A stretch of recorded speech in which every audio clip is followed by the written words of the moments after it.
নমস্কার। সবার জন্ম ছকের মধ্যে লুকিয়ে থাকে একটা যোগ, সেটাকে বলা হয় রাজযোগ। দেখুন, রাজযোগ প্রায় সবার কুণ্ডলিতে থাকে। এমন কোনো মানুষ জন্মায় নেই যে রাজযোগ পায় না, নিশ্চিত পায়, কিন্তু সেটাকে খুঁজে নিতে হয়, খুঁজতে হয়। সেটাকে যদি না পান, আমি আপনাকে একটা উপায় বলবো। আপনার রাজযোগ পাওয়ার অধিকারী আপনি হয়ে যাবেন। কি করবেন? আপনি শিবরাত্রির দিনে কি করবেন, একটা ঘটি নেবেন, একটা ঘটি নিয়ে তার মধ্যে গঙ্গা জল দেবেন। আপনার ঘটি আপনার সাধ্য মতো নিন, যে যত বড় নিন, যতই ছোটো নিন, কোনো ব্যাপার না। তার মধ্যে গঙ্গা জল দেবেন, গঙ্গা জল দিয়ে ওর মধ্যে 5টা ছোটো এলাচ দেবেন, আর একটা আতর দেবেন। আতরের শিশি পুরোটাই দিয়ে দেবেন জলের মধ্যে।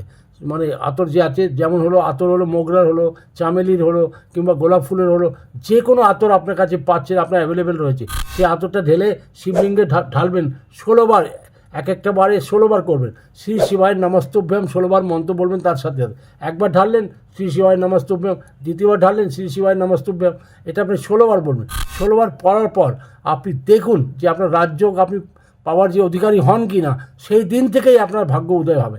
রাজযোগ অধিকারী আপনি নিশ্চিত রূপে আছেন আর হবেনও।